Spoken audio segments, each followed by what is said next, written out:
Technical education ഡിപ്പാർട്ട്മെൻറ്റിലേക്ക് വിളിച്ചിരിക്കുന്ന tradesman instrument ടെക്നോളജിയുടെ complete ആയുള്ള syllabus oriented ആയുള്ള നോട്ട്സ് നമ്മുടെ കയ്യിൽ അവൈലബിൾ ആണ്. ഇപ്പം നമ്മുടെ സിലബസിൽ ഇപ്പോൾ റെസിസ്റ്റർ എന്ന് പറഞ്ഞൊരു ടോപ്പിക് ഉണ്ട് 4ാമത്തെ മൊഡ്യൂളിൽ. അപ്പോൾ റെസിസ്റ്റർ പഠിക്കുന്ന സമയത്ത് റെസിസ്റ്റർ എന്താണെന്ന് ആദ്യം പഠിക്കുക. അതിനുശേഷം അതിൻ്റെ സിമ്പിൾസും അതുപോലെ തന്നെ അതിൻ്റെ യൂണിറ്റ്സും കാര്യങ്ങളൊക്കെ പഠിച്ചു വെക്കുക. അതുപോലെ തന്നെ റെസിസ്റ്റൻസ് എന്താണെന്ന് പഠിച്ചു വെക്കുക. അതുപോലെ തന്നെ അതുമായിട്ട് റിലേറ്റ് ചെയ്തുള്ള ലോ പഠിച്ചു വെക്കണം, അതിൻ്റെ ഇക്വേഷൻ പഠിച്ചു വെക്കണം. അതുപോലെ തന്നെ കണ്ടക്റ്റൻസ് പഠിച്ചു വെക്കണം, റെസിസ്റ്റൻസ് എന്തിനെയൊക്കെ ഡിപ്പെൻഡ് ചെയ്തിട്ടുണ്ടെന്ന് പഠിച്ചു വെക്കണം, യൂണിഫോം കണ്ടക്റ്റൻസിനെ പറ്റി പഠിച്ചു വെക്കണം, റെസിസ്റ്റൻസ് ഇപ്പോൾ ഇൻക്രീസ് ചെയ്തിട്ടുണ്ടെങ്കിൽ എന്ത് വേരിയേഷനാണ് സംഭവിക്കുക എന്ന് പഠിച്ചു വെക്കണം. അതുപോലെ തന്നെ ക്രോസ് സെക്ഷണൽ ഏരിയയ്ക്ക് എന്ത് വേരിയേഷനാണ് സംഭവിക്കുക എന്ന് പഠിച്ചു വെക്കണം. അതുപോലെ തന്നെ ടെമ്പറേച്ചർ എഫക്ട്സിനെ പറ്റി പഠിക്കണം. അതുപോലെ തന്നെ ടെമ്പറേച്ചർ കോഎഫിഷ്യൻ്റ് ഫോർമുല പഠിച്ചു വെക്കണം. അതുപോലെ തന്നെ നമുക്കിപ്പോൾ എനർജി ആയിട്ടുള്ള റിലേഷൻസിൻ്റെ കാര്യം പഠിച്ചു വെക്കണം.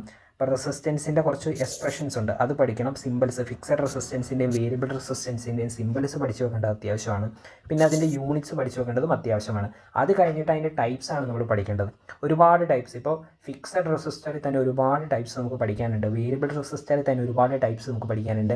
ഇപ്പം നമുക്ക് എക്സാമിനൊക്കെ ഇപ്പോൾ താഴെ കാണുന്നതിൽ ഏതാണ് ഫിക്സഡ് റെസിസ്റ്റർ എന്ന് വേണമെങ്കിൽ ചോദിക്കാം, അല്ലെങ്കിൽ താഴെ കാണുന്നതിൽ ഏതാണ് വേരിയബിൾ റെസിസ്റ്റർ അങ്ങനെ വേണമെങ്കിൽ ചോദിക്കാം. പിന്നെ ഈ റെസിസ്റ്റൻസിൻ്റെ കളർ കോഡ് കണ്ടുപിടിക്കാനുള്ള ചാർട്ടും കാര്യങ്ങളൊക്കെ പഠിച്ചു വെക്കുക. ഇത് വെച്ചിട്ട് കളർ കോഡ് കണ്ടുപിടിക്കാൻ വേണമെങ്കിൽ ചോദിക്കാം. അതുപോലെ തന്നെ റെസിസ്റ്റർ സീരീസ് ആൻഡ് പാരലലിൻ്റെ കമ്പാരിസൺ പഠിച്ചു വെക്കണം. അതുപോലെ തന്നെ മെത്തേഡ്സ് ഓഫ് മെഷറിംഗ് റെസിസ്റ്റൻസിനെ പറ്റി പഠിക്കണം. ഈ കാര്യങ്ങളൊക്കെ പഠിച്ചിട്ടായിരിക്കണം ലാസ്റ്റ് MCQ ഇതിനെ പറ്റിയുള്ളത് പ്രാക്ടീസ് ചെയ്യാനായിട്ട്.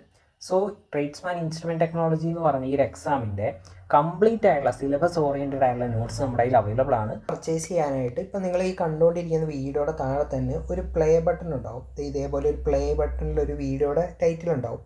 സോ അവിടെ ഒന്ന് ക്ലിക്ക് ചെയ്യാം. ഞാനിപ്പോൾ അവിടെ ഒന്ന് ക്ലിക്ക് ടെക്നിക്കൽ എഡ്യൂക്കേഷൻ ഡിപ്പാർട്ട്മെൻറ്റ് ഈ ഒരു വീഡിയോയിലേക്ക് വന്നിട്ടുണ്ട്. സോ ഈ ഒരു വീഡിയോ നിങ്ങൾ കാണുക. ഈ വീഡിയോ ഫുള്ള് കാണുമ്പോൾ തന്നെ എങ്ങനെയാണ് കോഴ്സ് പർച്ചേസ് ചെയ്യുന്നതെന്നുള്ള കാര്യങ്ങളൊക്കെ മനസ്സിലാവും.